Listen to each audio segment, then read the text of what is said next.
Assalamualaikum warahmatullahi wabarakatuh. Perkenalkan, nama saya Widi Astuti, SPC Psikolog. Saya merupakan dosen Prodi Psikologi Fakultas Kedokteran Universitas Malikus Saleh.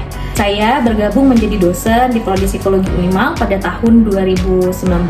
Selain mengajar, saya juga mendapatkan kesempatan untuk membimbing mahasiswa, menguji seminar dan sidang mahasiswa. Pada saat ini, saya akan menjelaskan terkait dengan pernyataan diri dosen untuk unjuk kerja Tridharma Perguruan Tinggi berupa pendidikan, penelitian, dan pengabdian atau yang disingkat PDD UKT PT. Untuk yang pertama, saya akan menjelaskan terkait dengan pendidikan. Dosen berperan untuk mengembangkan potensi mahasiswa berupa sikap, pengetahuan, keterampilan umum, serta keterampilan khusus. Selain itu, dosen juga membimbing pembentukan moral dan etika, menerapkan proses pembelajaran yang interaktif dan kreatif, serta mengevaluasi pembelajaran dan transparansi penilaian kepada mahasiswa. Selain dari segi pendidikan, kita juga bertugas dalam hal penelitian. Dalam hal penelitian, dosen diminta untuk melakukan review teori, assessment, meneliti, mencari gap antara teori dan praktik, kemudian menyimpulkan serta mempublikasikan hasil penelitian jurnal ilmiah kita, baik yang berindeks nasional, terindeks nasional maupun terindeks internasional. Dan yang terakhir, pada pengabdian kepada masyarakat, dosen diminta untuk menerapkan ilmu berdasar pada hasil penelitian kepada masyarakat. Selanjutnya, pada kesempatan kali ini, saya akan menjelaskan terkait mata kuliah yang akan saya bawakan nantinya, yaitu Psikodiagnostik 2 atau mata kuliah yang terkait dengan tes intelijensi. Mata kuliah ini berbobot 3 SKS dan merupakan mata kuliah wajib di semester 3 dengan mata kuliah prasyarat yaitu psikologi umum dan psikologi kepribadian. Adapun alokasi waktu perkuliahan sebanyak 16 kali pertemuan, di mana pertemuan 8 untuk UTS, pertemuan 13 dan 14 mahasiswa diminta untuk praktikum, dan di pertemuan ke-16 akan dilaksanakan UAS. Pada mata kuliah intelijensi, adapun deskripsi mata kuliahnya, yaitu mata kuliah ini diajarkan untuk mencapai kompetensi mahasiswa dalam menganalisa metode-metode tes intelijensi, mampu memberikan instruksi, mampu melakukan scoring, mampu menganalisa hasil tes intelijensi, mampu membuat laporan serta mempresentasikan hasil tes intelijensi. Dalam mata kuliah tes intelijensi, adapun capaian pembelajaran lulusannya atau CPL-nya, diharapkan mahasiswa mampu melakukan kegiatan administrasi alat tes seperti memberikan instruksi, scoring, dan penyusunan laporan hasil tes di bawah supervisi psikolog, kemudian membantu konsultan dalam pekerjaan yang terkait dengan persoalan psikologi dalam setting PIO atau psikologi industri organisasi, sosial, klinis, perkembangan, pendidikan yang disesuaikan dengan kode etik psikologi, kemudian mampu melaksanakan proses rekrutmen, seleksi, dan pelatihan dalam setting pengembangan SDM, dan yang terakhir yaitu memiliki kemampuan dalam membentuk pekerjaan psikolog seperti berperan sebagai administrator tes, konselor yang menangani masalah pribadi serta pengembangan diri dan sosial. Kemudian pada CPMK-nya yaitu mampu menganalisa konsep teori dasar dari psikodiagnostik. Kemudian mahasiswa mampu menganalisa, membandingkan tes intelijensi baik yang berupa individual maupun kelompok. Kemudian mahasiswa juga diharapkan mampu memberikan instruksi, melakukan scoring, dan menganalisa hasil tes intelijensi mulai dari tes Wechsler, Binet, PM, sampai dengan CEFIT. Terakhir yaitu mahasiswa diharapkan untuk mampu menetapkan intelijensi dari kliennya nanti. Adapun metode pembelajaran yang akan dilakukan nantinya yaitu berupa tatap muka, ada diskusi, ada presentasi, ada tanya jawab, pemberian kasus, ada role play, kemudian ada praktikum, dan yang terakhir dosen akan memberikan kesimpulan terkait dengan mata kuliah yang diajarkan pada saat ini. Dalam mata kuliah ini, saya akan menerapkan model pembelajaran CBL atau Case Based Learning. Nantinya mahasiswa diminta untuk presentasi dan terlibat aktif dalam diskusi. Kemudian mahasiswa dapat memberikan instruksi dari setiap alat tes intelijensi. Kemudian mahasiswa dapat men-scoring hasil tesnya, mahasiswa berusaha menganalisa hasil tes yang diberikan oleh dosen, dan yang terakhir, dosen berperan dalam memfasilitasi dengan observasi, mengarahkan diskusi, serta memberikan pertanyaan. Adapun komponen penilaiannya untuk kehadiran dan keaktifan itu sebesar 5%, tugas individu ada 10%, tugas kelompok 10%, dan praktikum bobotnya 30%, dan yang terakhir untuk UTS 20% dan UAS 25%. Sekian penjelasan saya terkait dengan mata kuliah tes intelijensi atau psikodiagnostik 2. Berikut dapat disaksikan video kegiatan pembelajaran mata kuliah psikodiagnostik 2 atau intelijensi yang saya akan sampaikan secara langsung di dalam kelas. Silahkan menyaksikan. Assalamualaikum warahmatullahi wabarakatuh. Waalaikumsalam warahmatullahi wabarakatuh. Oke, setelah ini kita akan belajar tentang WISC. WISC itu kan alat tes Wechsler. Selain WISC ada alat tes apa lagi selain Wechsler? WISC. Angkat tangannya. Angkat tangannya, yuk. Misran. WPPSI. Terus apa lagi? Rafli. Wais. Oke, ada lagi nggak yang belum sebutin?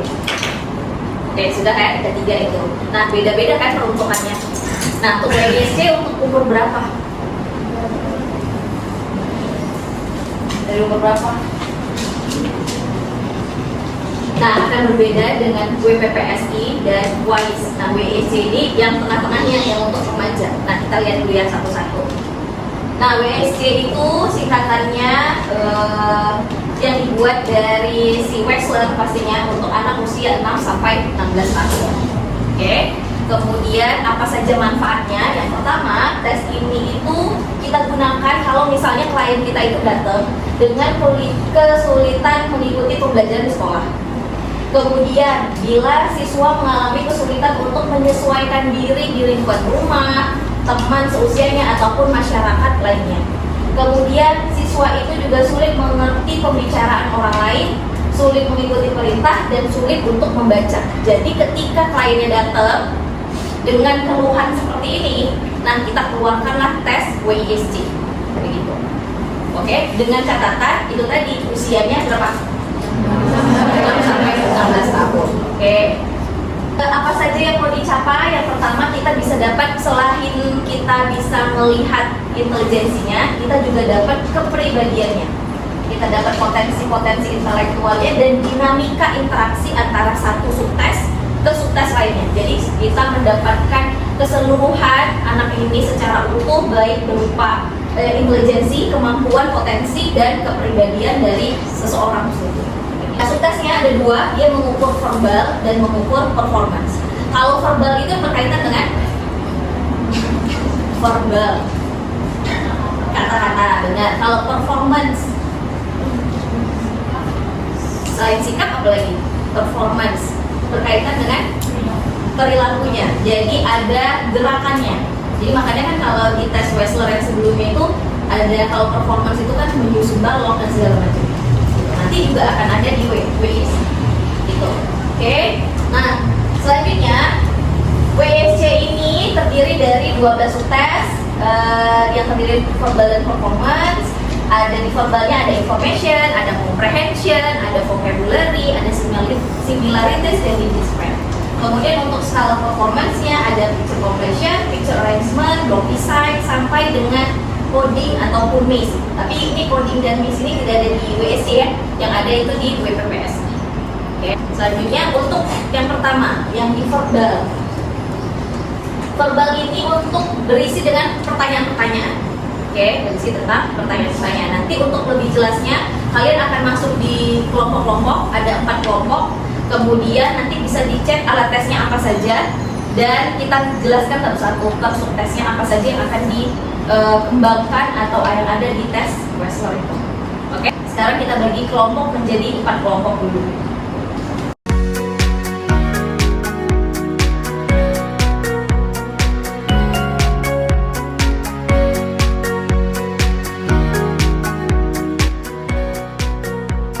Kita masuk ke yang tes yang pertama. Teman-teman bisa cek buku yang verbal, yang information. Yang tes pertama ada information. Information itu berupa apa pertanyaannya? Soalnya berupa apa? Oke, semacam pertanyaan-pertanyaan terkait dengan ilmu pengetahuan umum, ya. Nah, itu nantinya akan mengukur apa?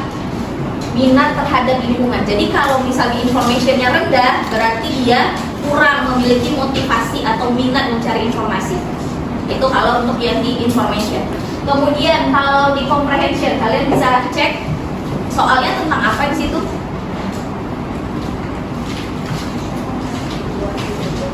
Oke, situasi dan kondisi. Jadi orang-orang kita tuh seolah-olah ditempatkan pada situasi ataupun kondisi. Kira-kira kalau di situasi itu kita itu akan melakukan apa? Nah, apa yang dia ukur?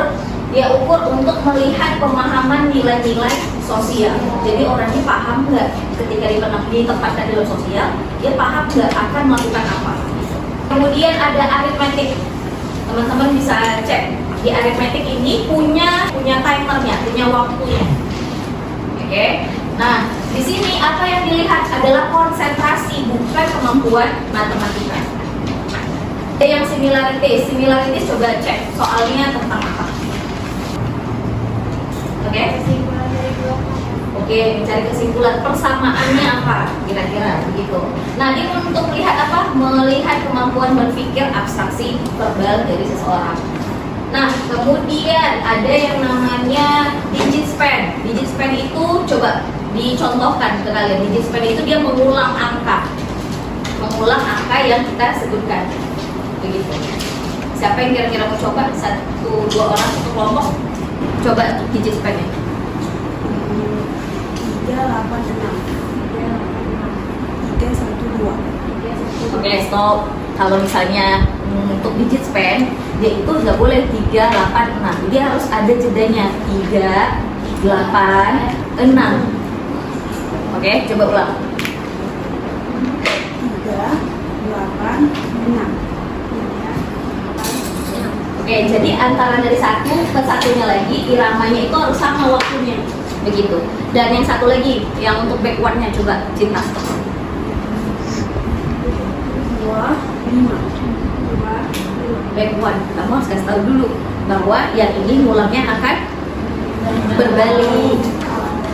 Oke. Jadi kamu ulangnya dari yang angka yang paling terakhir yang disebutkan oleh Cinta. 25. Lanjut. 63. Ya. 5, 7, 4. 2, 5, 9.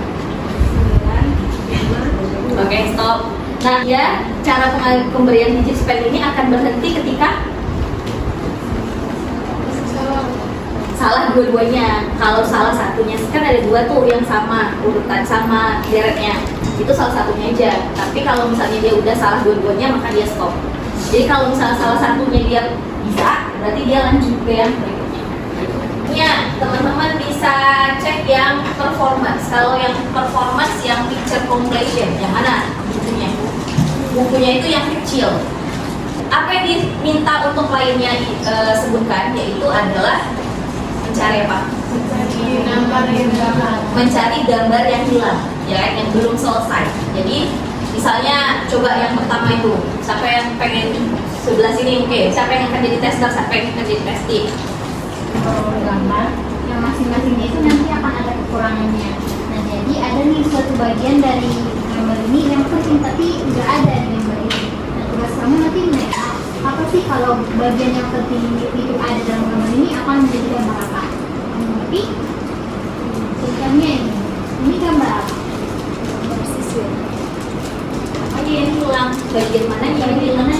Bagian sisirnya. Oke, sip. Kalau ini itu meja. Meja apa yang hilang? Kaki mejanya. Kalau ini Ini adalah serigala. bagian apa yang hilang? Oke. Kalau ini Itu adalah seorang wanita. bagian yang hilang. Bagian mulutnya. Oke, sudah. Kemudian picture arrangement. Picture arrangement itu yang di dalam kotak ada buku, ada yang kecil-kecil, ya benar, yang itu. Apa tugasnya picture arrangement? Yaitu menyusun gambar ya menjadi sebuah cerita yang utuh. Jadi di situ kayak puzzle, tapi nanti dibuat menjadi sebuah cerita kayak gitu. Boleh salah satunya kalian buka mungkin. Nah, cara menyusunnya juga akan berbeda. Yang kalau kita pegang sebagai kita tester, itu yang kita pegang apa? Huruf atau angka? angkanya. Jadi kita urutin dari nomor 1, 2, 3 sampai akhir. Kalau si orangnya itu nanti jawabannya itu kita lihat dari hurufnya. Ya, berarti ngurutinnya dari kanan ke kiri. Nomor 1, 2, 3, 4. Tapi jangan ngomong. Jadi nanti waktu mereka sudah susun, kita ambilnya dari yang sebelah kanan. 1, 2, 3, 4, begitu. Oke? Iya. Mulai begitu. Nah, di sini saya akan memberikan kamu beberapa gambar. Di sini kamu menceritakan mengenai apa sih yang ada di gambar tersebut.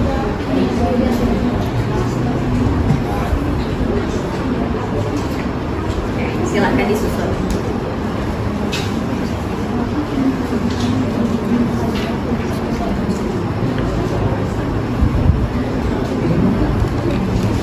Oke, waktunya selesai. Nanti itu ada waktunya.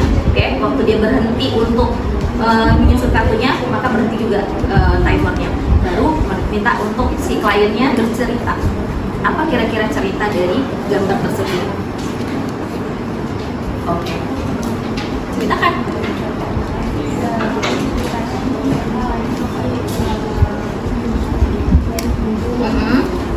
Kelas lawan yang menuju di tengahnya ini akhirnya menang salah satu dari mereka dan yang diangkat ini kalah. Oke, sip. Nah, ambilnya juga dari sebelah sini. Oke, itu yang pertama, kedua, dan ketiga. Oke, itu tinggal dilihat hurufnya. Yang disusun adalah hurufnya X, Y, dan Z. Jadi itu yang kita tuliskan di lembar jawaban X, Y, Z. Saya next lagi ya. Ini untuk klasifikasi IQ Wechsler. Dari paling bawah itu 69 ke bawah sampai paling tinggi itu superior di seri superior di atas 130. Untuk interpretasinya ada level 1 sampai level kesimpulan. Jadi ada yang dari yang full scale, ada verbal performance, kemudian kita sebutkan penjelasan subtes verbal dan performance, terus kemudian yang keempat ada kualitatif analisisnya, dan akhirnya kita simpulkan bagaimana si IQ klien kita tersebut. Langkahnya pertama kita jumlahkan dulu skornya, kemudian setelah kita jumlahkan akan ada raw score, kemudian raw score ini akan berubah menjadi scale score. Nanti ini dilihat di buku yang ada di teman-teman yang di bagian belakang, itu ada jawabannya di bagian belakang. Kemudian nanti akan dapat IQ verbal dan performance-nya, kemudian dapatnya total score. Nah, usianya itu dia umur berapa ya? Ini tahun berapa ya? 2025. Dia lahir di tanggal 18 Juni 2019 deh. Berapa usianya sekarang? Belum, berarti genap berapa tahun? 6 tahun, genap 6 tahun. Coba cek di situ. Usia 6 tahun. Kira-kira ininya jadi apa? Berapa nilainya? Nanti boleh dituliskan di kertasnya.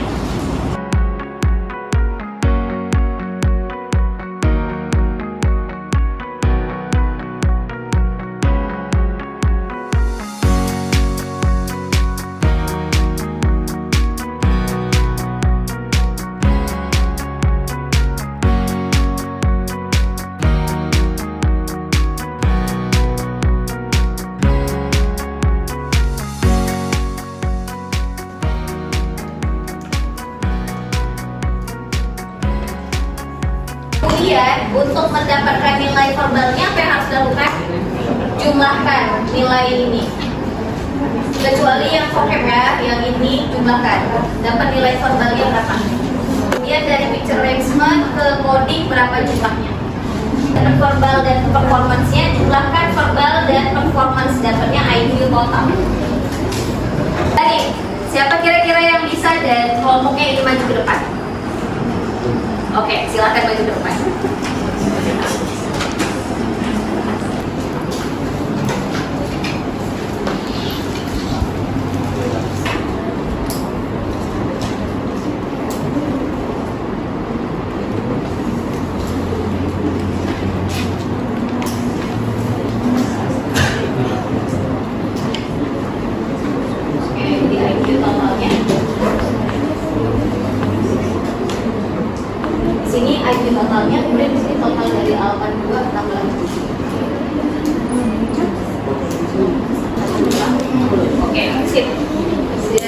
tepuk dulu buat teman-temannya.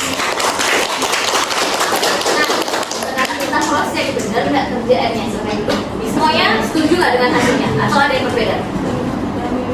Beda. Bedanya di mana? Coba di sebelahnya lagi. Di sebelahnya ditulis nanti.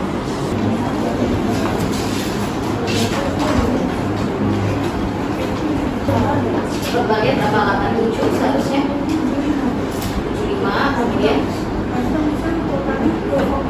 oh oke. Terus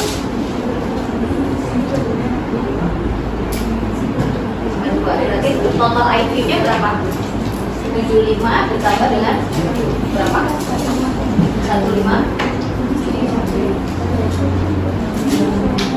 Oke, siap. Terima kasih. Silakan duduk. Kita kasih pos juga buat teman.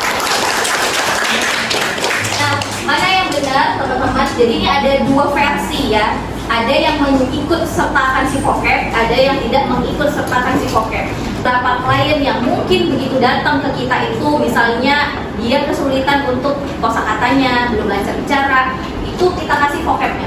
Tapi sejauh ini kalau misalnya dia kayaknya fine-fine aja nih terkait dengan bahasanya, ininya tidak perlu diberikan. Nah, kemudian kita jumlahkan total si verbal ini dari information ke similarities, hasilnya verbalnya berapa? 75. Kemudian dari picture arrangement ke performance itu 82. Jadi 75 ditambah 82 hasilnya 157 untuk si IQ-nya. 157 IQ-nya apa tuh? Very superior. Di usia 6 tahun. Akan berubah nggak kira-kira? Bisa berubah nggak? Bisa. Kenapa bisa berubah? Gede suaranya. Lingkungannya, misalnya apa lingkungannya? Kalau dari lingkungan, dia dari kecil tuh IQ-nya very superior. Kemudian dari lingkungannya apa?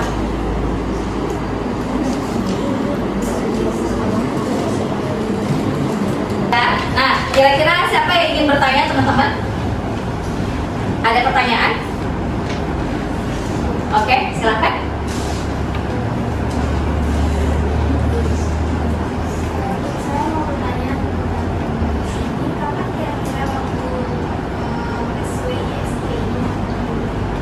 Diberikan, misalnya dari tes alat tes yang lainnya, ada tes intelligence itu kan banyak. Kapan ini akan diberikan? Lagi ke awal. Ketika teman-temannya itu datang, kliennya itu mengalami kesulitan belajar di sekolah, misalnya keluhannya ibu sulit konsentrasi, terus ibu anak saya sulit untuk menyesuaikan diri di lingkungan, ya kan? Kemudian dia sulit juga bu mengerti pembicaraan orang lain.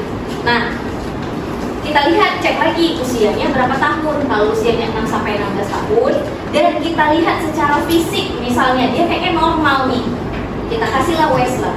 Tapi kalau misalnya datang itu kayaknya keadaannya dengan permasalahan yang seperti ini, tapi fisiknya secara fisik dia seperti anak-anak yang Asperger, atau kelihatannya dia nih udah secara fisik ini ada repetitifnya gitu ya, ada gerakan pengulangan, ini kan bisa jadi arahnya ke autisme gitu ya. Yang dikasih adalah tes Binet begitu.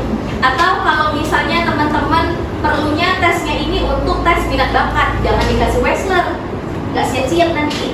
Yang dikasih adalah IST untuk mengukur ability begitu. Jadi hari ini teman-teman kita sudah selesai materinya tentang WISC. Berbeda dengan alat tes WPPSI dan WISE. Kalau WPPSI itu dari sebelum usia 6 tahun kita berikan. Tapi kalau WISC itu dikasih 6 sampai 16 tahun. Nah, kalau usianya lebih tinggi lagi yang dikasih adalah WISE, WAIS. Oke, itu perbedaannya antara ketiga tes Wessler. Jadi kedepannya teman-teman bisa menyesuaikan, kira-kira kalau misalnya kliennya datangnya itu dengan usia dan keluhannya seperti yang tadi saya sebutkan, maka kita kasih ke WSC. Oke, terima kasih teman-teman sudah join pada hari ini. Kita ketemu minggu depan. Saya akhiri, wassalamualaikum warahmatullahi wabarakatuh. Waalaikumsalam warahmatullahi wabarakatuh. Demikian video pembelajaran yang telah saya coba tampilkan untuk penilaian pernyataan diri dosen dalam unjuk kerja Tridharma Perguruan Tinggi. Mudah-mudahan dapat bermanfaat untuk khalayak dan dapat menjadi perbaikan di masa yang akan datang. Terima kasih. Wassalamualaikum warahmatullahi wabarakatuh.